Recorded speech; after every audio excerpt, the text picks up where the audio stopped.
was spared his time and made Yuva Sadan version 3.0 historic by his presence. May we please welcome him with a big round of applause.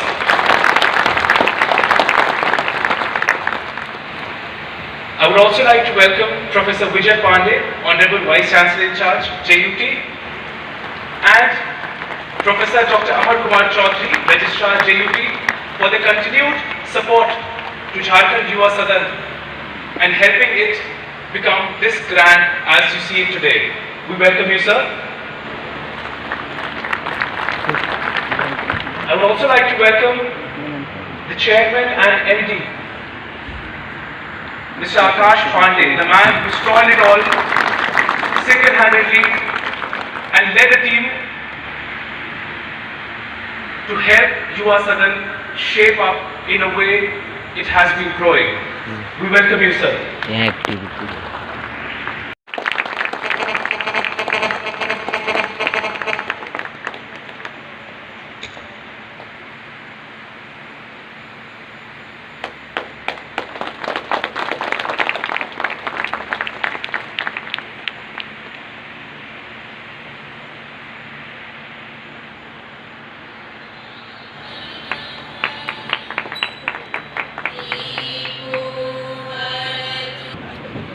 Thank you so much. Moving on, may I now request Registrar Sir Jharkhand तकनीकी विश्वविद्यालय के कुलपति महोदय, झारखंड तकनीकी विश्वविद्यालय के कुल सचिव महोदय, मंच पे सम्मानित युवा सदन के डायरेक्टर महोदय, अन्य गणमान्य अतिथिगण और हमारे युवा सदन के साथीगण, आप सबों का बहुत बहुत हार्दिक अभिनंदन करता हूं। और ये बहुत खुशी की क्षण है हमारे लिए, युवा सदन के लिए, झारखंड यूनिवर्सिटी ऑफ टेक्नोलॉजी के लिए कि आज हमारे बीच माननीय राज्यपाल महोदय आकर के युवा सदन के तीसरे संस्करण का उद्घाटन कर रहे हैं। युवा सदन का कॉन्सेप्ट हम लोगों ने 2020 में शुरू किया। 2020 से आज 2022 3 साल होने वाले हैं। 3 साल में हम लोगों ने यूथ एम्पावरमेंट का एक ऐसा काम किया है जहाँ पे झारखंड के कोने कोने से अमृत महोत्सव के उपलक्ष्य में आयोजित इस कार्यक्रम में उपस्थित झारखंड तकनीकी विश्वविद्यालय के प्रभारी कुलपति प्रोफेसर विजय कुमार पांडे, कुल सचिव डॉक्टर अमर कुमार चौधरी, युवा सदन संस्था के अध्यक्ष, आयोजन समिति के अन्य सदस्यगण, शिक्षकगण, कर्मीगण, विद्यार्थीगण, देवियों एवं सज्जनों, प्रेस व मीडिया के साथियों,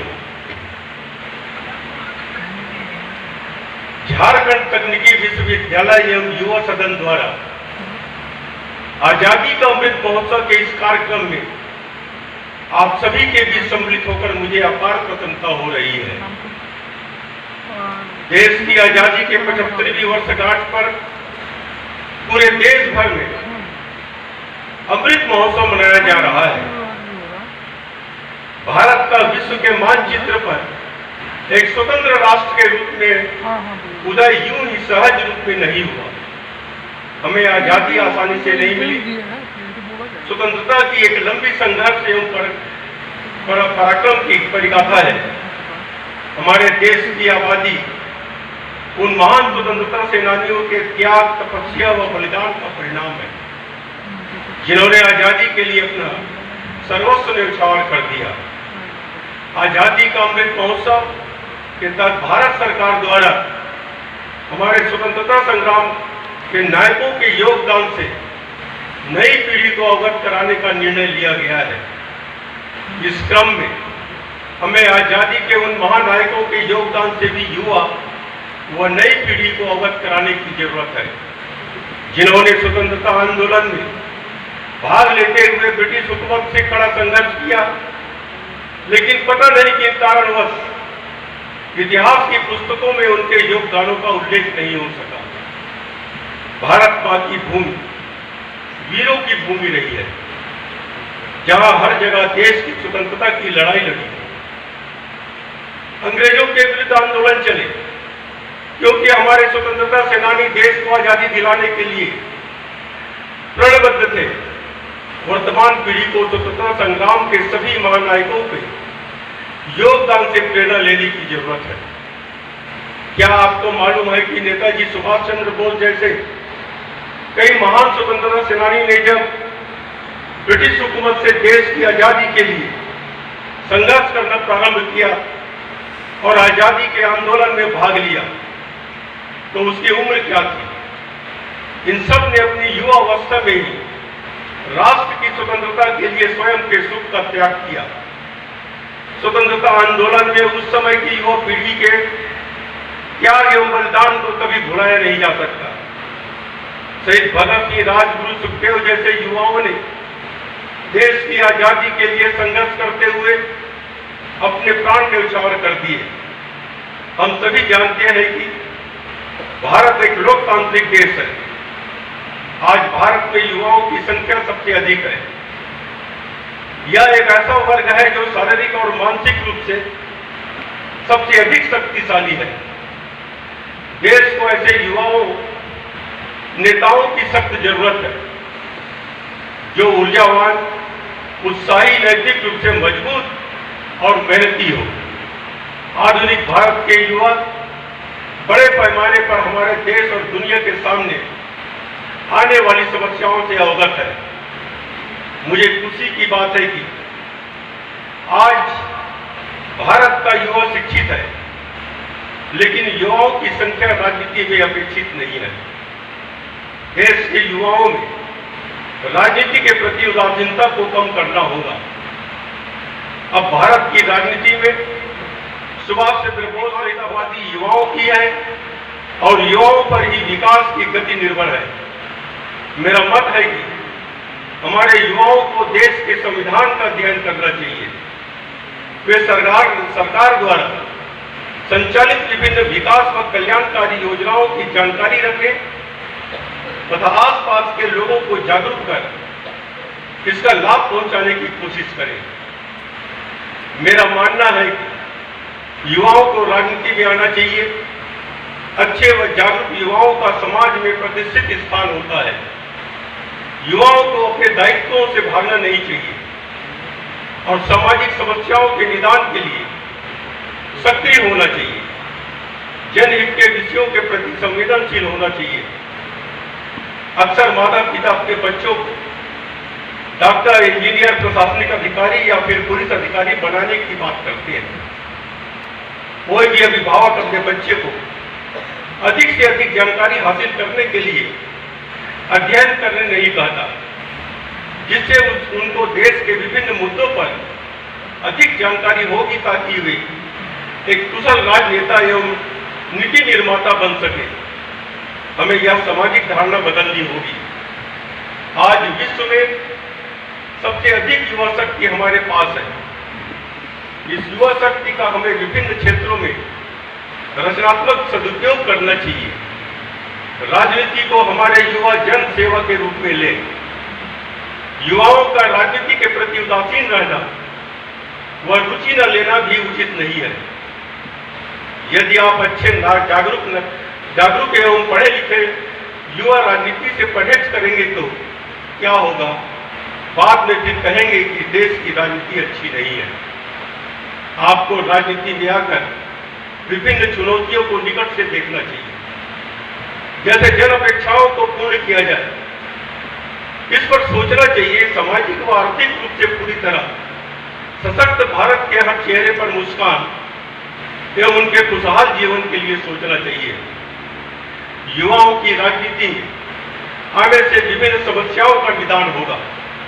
उनके अच्छे आचरण को देखकर अन्य युवा भी राजनीति में आने के लिए प्रेरित होंगे। युवाओं से कहना चाहता हूं, राजनीति में अगर आप अच्छा चाहते हैं, अपने विचार रखना चाहते हैं, तो आपको इसमें उतरना चाहिए। पढ़े लिखे युवाओं के राजनीति में आने से देश का भविष्य और उज्जवल होगा। मैं मानता हूं कि भारत का युवा सच में समझदार है। यह वास्तव में अच्छी और सकारात्मक बात है। हमें समय समय पर अपने युवाओं का मार्गदर्शन करना होगा ताकि वे सही और गलत की पहचान कर सकें, देश को आगे प्रगति के पथ पर ले जाने में मदद कर सके। भारत में वोट डालने वाले युवा भी अपने चुने हुए उम्मीदवार पर भरोसा नहीं करता। आज के युवाओं को सिर्फ टारगेट ओरिएंटेड बना दिया गया है, यानी आज के माता पिता खुद नहीं चाहते कि उनका बेटा या बेटी अपने काम के अलावा देश के सामाजिक कार्यों में भी योगदान दे, क्योंकि आज का माहौल ऐसा हो गया है कि हर कोई अपना भविष्य बनाने में ही लगा हुआ है। हमें इस सोच को बदलने की जरूरत है। मैं जानता हूं कि एक बेहतर राजनीतिक युग के लिए मेहनत करनी होगी और अज्ञात इलाकों में भी यात्रा करनी होगी। किसी भी प्रासंगिक मुद्दे के बारे में आप जो महसूस करते हैं उनके बारे में बात करने में सक्षम होने के लिए आपको सर्वश्रेष्ठ अकादमिक क्षमता प्रदर्शित करना चाहिए। इस प्रकार के प्रभावी मंच का पूरी तरह उपयोग करने की जरूरत है और यह देश के युवाओं की जिम्मेदारी है। यदि पढ़े लिखे व जागरूक युवा राजनीति में आने से परहेज करते हैं तो उन्हें राजनीतिकों को कोसने का भी हक नहीं होना चाहिए। मैं एक किसान परिवार से आता हूं। मैं भी खेती करता और खुश रहता। चाहता तो कर सकता था कि मुझे राजनीति में नहीं पढ़ना है, लेकिन लोगों की समस्याएं मुझे उससे देखी नहीं जाती। कहीं न कहीं शुरू से ही जन सेवा का भाव मन में था और लोगों की समस्याओं के प्रति संवेदनशील रहता था और उनके निदान के लिए उत्सुक एवं सक्रिय रहता था। राजनीति में प्रवेश के बाद में पार्षद से लेकर रायपुर से 7 बार लोकसभा सांसद रहा। श्रद्धेय अटल जी की नेतृत्व वाली सरकार में केंद्र में मंत्री भी रहा और जो भी दायित्व मिला उसको बखूबी निभाया। मैंने राजनीति को हमेशा समाज सेवा का एक सशक्त जरिया समझा। आज भी मेरी जीवन शैली वही है। लोगों से मिलना, उनके समस्याओं को जानना तथा उनके निदान के लिए कार्य करना, जन कल्याण एवं परोपकार ही मेरा सिद्धांत रहा है। राजनीतिक जीवन में मेरे द्वारा जनता के लिए हमेशा द्वार खुले रहते हैं। पूर्व प्रधानमंत्री अटल जी की ही बात करें तो हम लोग पाते हैं कि बहुत ही कम उम्र में उन्होंने राजनीति में प्रवेश किया। अटल जी ऐसे व्यक्तित्व थे जो विपक्ष में रहते अपने विचार रखते थे तो उनकी बातों को पूरा सत्ता पक्ष गंभीरता से सुनता था। वे हमेशा जनहित के मुद्दों को काफी प्रभावी ढंग से व्यक्त कर सबका ध्यान आकर्षित करते थे। अटल जी का कोई राजनीतिक विरोधी नहीं था, सभी उनका आदर करते थे। नेता एक दिन में नहीं बनता, जो लगातार जनता के बीच रहकर उनकी समस्याओं का समाधान करे, अपने आचरण से जनता का दिल जीत सके। जनता उनसे हाथों हाथ उठा लेती है। आप जन सेवा करते रहें। आप कभी चुनाव लड़ने की इच्छा व्यक्त न करें। जनता राजनीति में आने के लिए आप पर दबाव बनाएगी, क्योंकि जनता आप पर विश्वास करती है।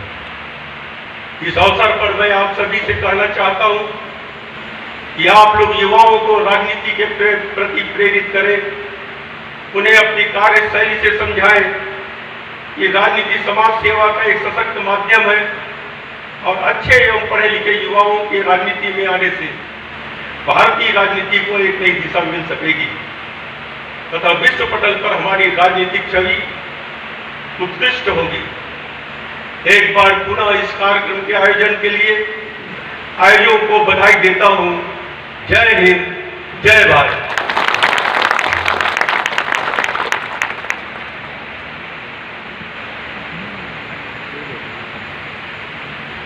Thank you so much, sir, for your guiding words. शिक्षा आपको सोचने की क्षमता प्रदान करती है, सही को गलत से और अच्छे को बुरे से बताने की। भारत जैसे देश में जहां परंपरा और रीति रिवाज for accepting our invitation and gracing the inaugural ceremony with his esteemed presence. Your presence has truly uplifted the spirits of the participants. Kind words to our youngest MLA of Yuva Sadan. Guys, please put your hands together for Amba Prasad.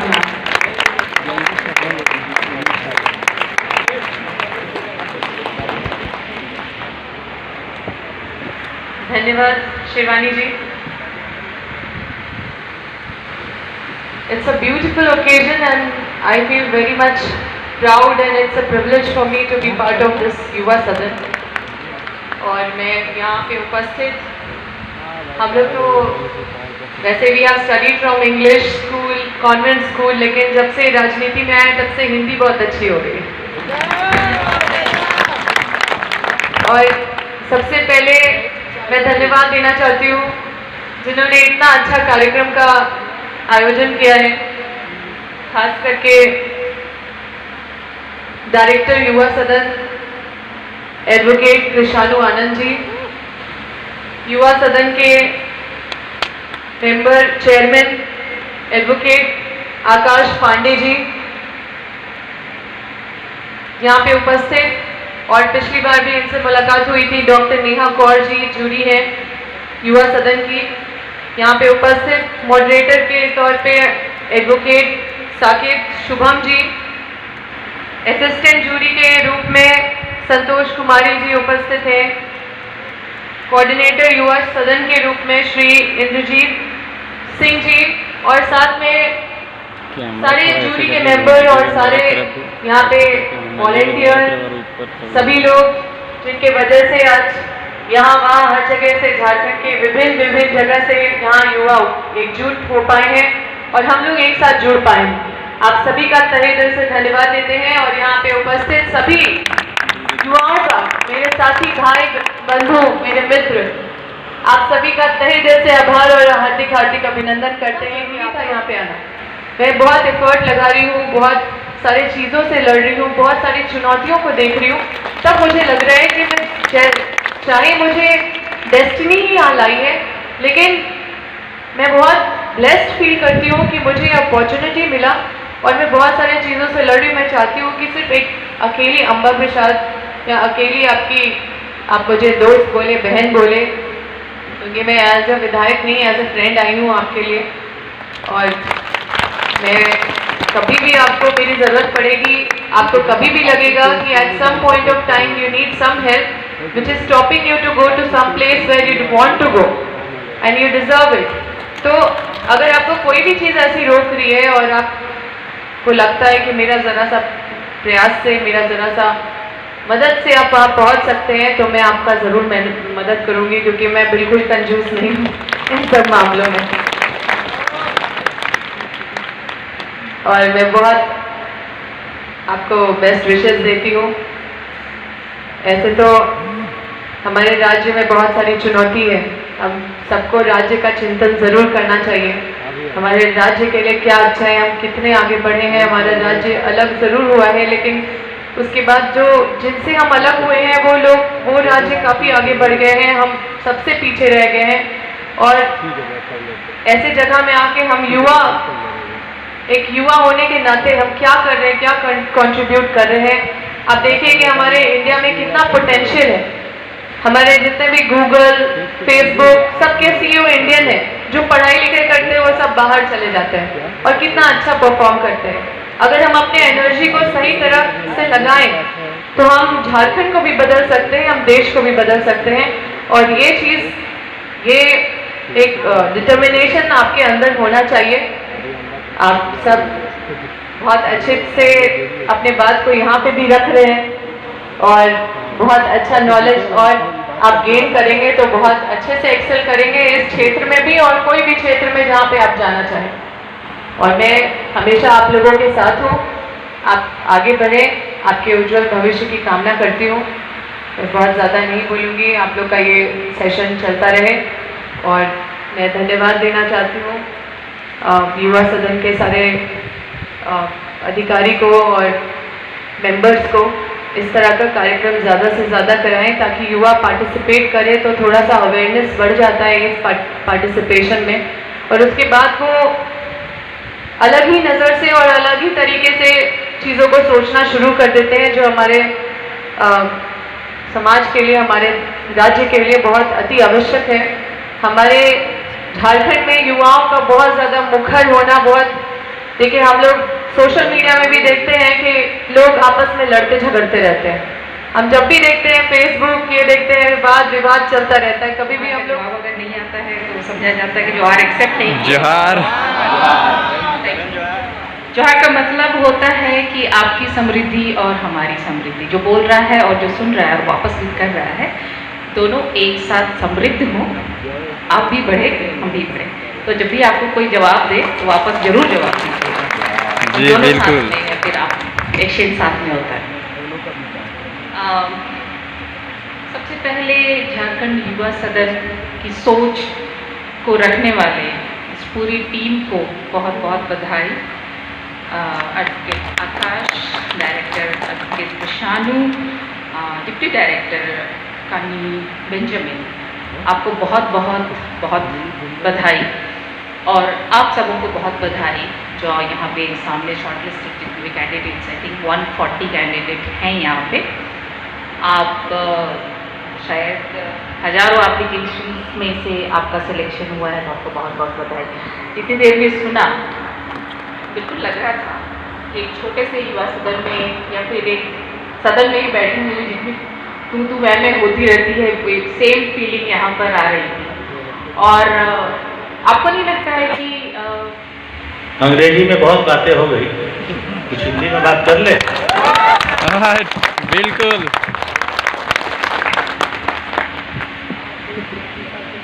सभी भाषाओं का सम्मान करते हुए राष्ट्रीय भाषा में कुछ बातें। यस सर, बिल्कुल। धन्यवाद मित्रों। एक बड़ा ही बेहतरीन इनिशिएटिव लिया गया है युवा सदन द्वारा। हम लोग इस तरह का इनिशिएटिव बाहर कई बड़े शहरों में देखते थे और सोचते थे कि हमारे रांची में ये कब चालू होगा। लेकिन जैसे चेयरमैन साहब ने बताया कि करीब 3 सालों से वो लोग कर रहे हैं, एक बहुत बेहतरीन इनिशिएटिव है। ये साल तो इन्होंने हर मार्क को पार कर दिया। गवर्नर साहब खुद आए, he gave his authentication to this particular program। ये अपने आप में एक बहुत बड़ी बात है। इधर अतुल जी बैठे हैं और पूरी युवा सदन की जो ऑर्गेनाइजिंग कमेटी है उसको धन्यवाद देना चाहता हूँ इस आयोजन के लिए। और मैंने अपने लिए जोरदार तालियां बजाई हैं।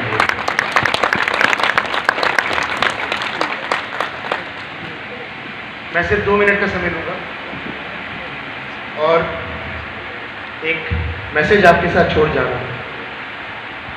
आज अपने मोबाइल में आप एक गूगल कीजिएगा, एक साइट पे जाइएगा www.ramesta.com।